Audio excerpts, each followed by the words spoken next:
Hi everyone, and welcome back to another drawing demo. You probably saw from the thumbnail photo that it's a street scene with a sea view. Not exactly sure where it is, but it's quite a nice scene, so I thought I'd give this one a go in graphite. Starting off with the grid method and just starting to put the line drawing in. The paper that I'm using is Daily Rowney A4 cartridge paper. It's fairly smooth, but it's got a little bit of texture to it as well, which is nice. You'll probably notice as well that the video's highly edited.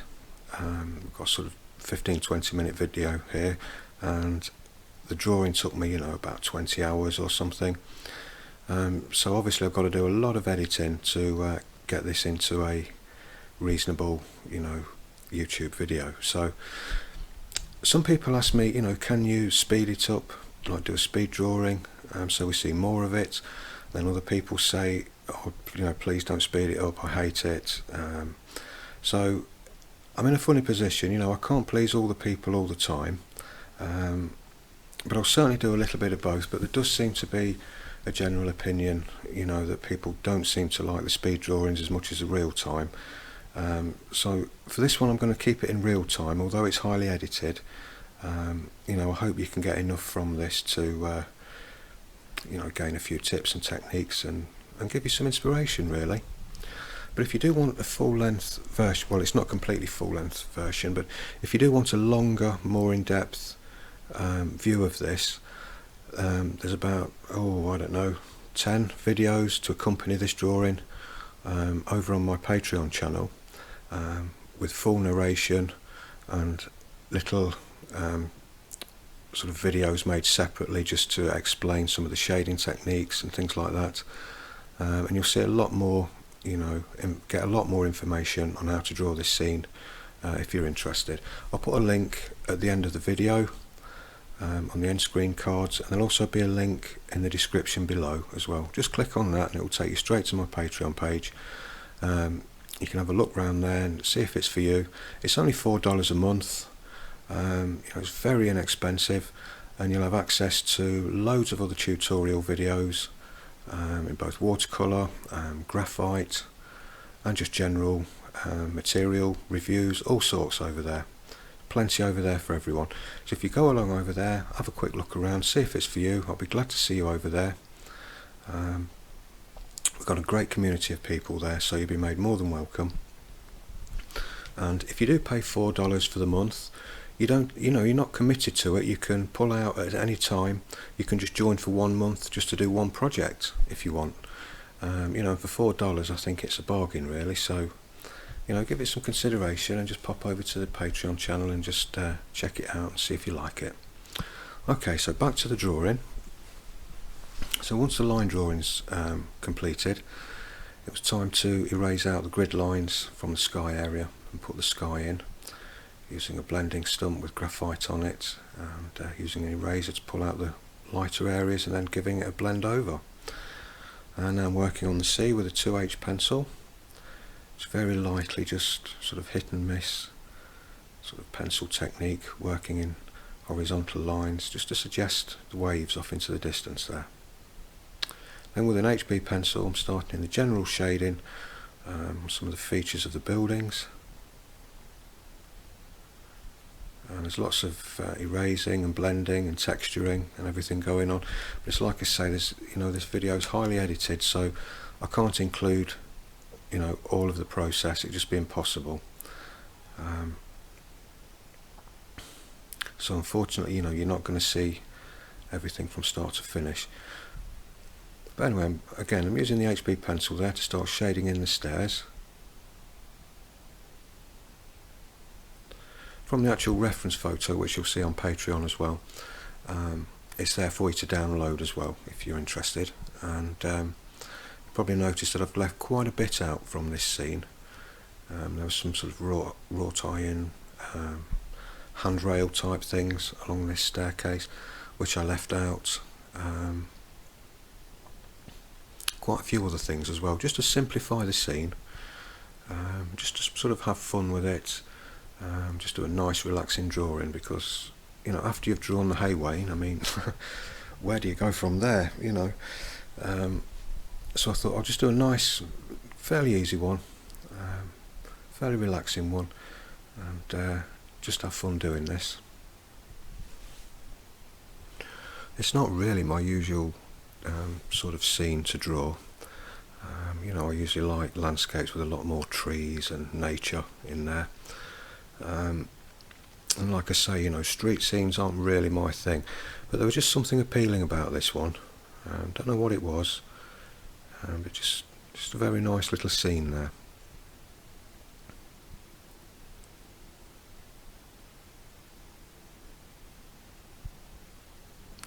And where I'm just blending in now, I absolutely love the angle that this creates in the drawing. It's such a strong angle, you know, the staircase there, the railing on the, not the railing, I don't know what it is, the banister, or whatever it's called on the staircase there. Just the angle that it sweeps up at and then starts to go down at the top. I think it's a really strong characteristic in the drawing. I think it's probably that drew me to this drawing actually in the first place. You know, it's a very unusual feature in a scene like this. Usually, you know, you just get sort of a row of houses either side, and the perspective lines all kind of follow along in, you know, the same pattern along the roof lines and the tops of the windows. But this angle just kind of breaks everything up there. Yeah, it's a real strong feature in the drawing. So now I'm starting to put in the stonework on the side of the building, using a combination of pencils and blending techniques and erasers as well. Softening back a little bit with a brush.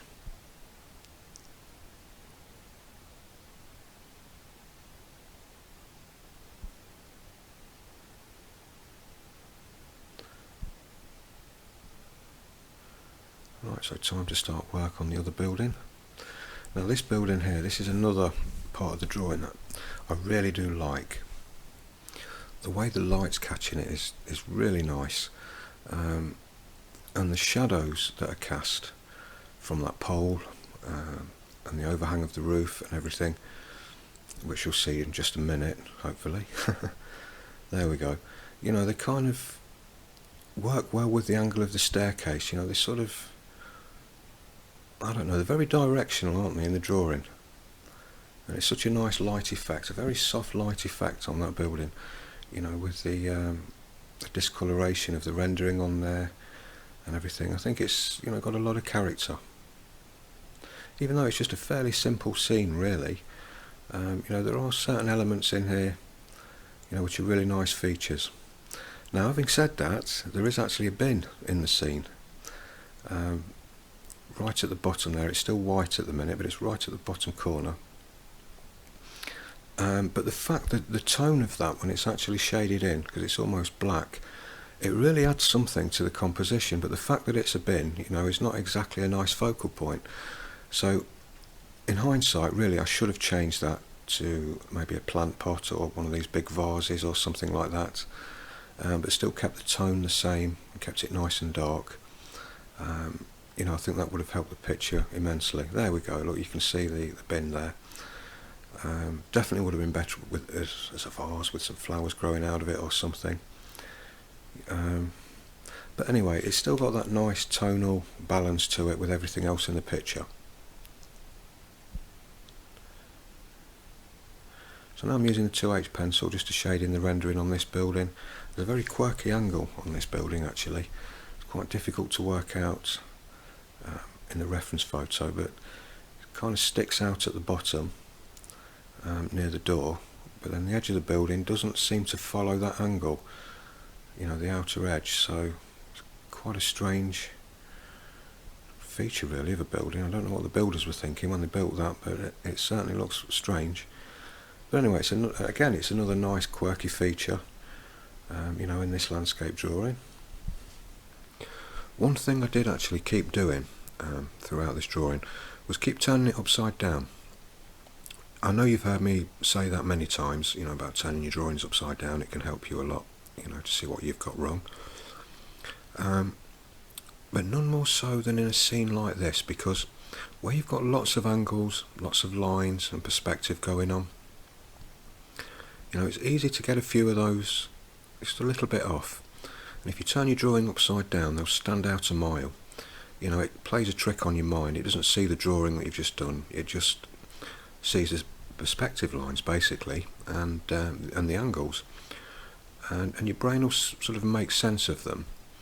And soon let you know, if anything looks, out of place or at a different angle. So I was regularly doing that throughout this drawing, and I was regularly finding as well I got quite a few angles wrong. But this one here, like I say, this kind of quirky slope to this wall here, and just, even when I turn the drawing upside down, it just always looked wrong. It's almost a bit of an optical illusion, really, but it's how it appeared in the reference photo, so I just kind of went with it.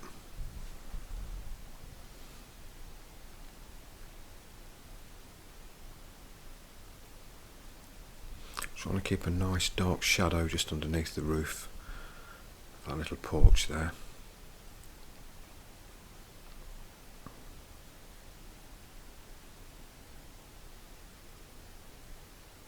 Even going back in and just reworking it again. So the thing is, when you blend, you will remove some graphite, so where you want your darkest darks to be, you probably have to go over and just rework them a little bit more, just increase the tone a little bit.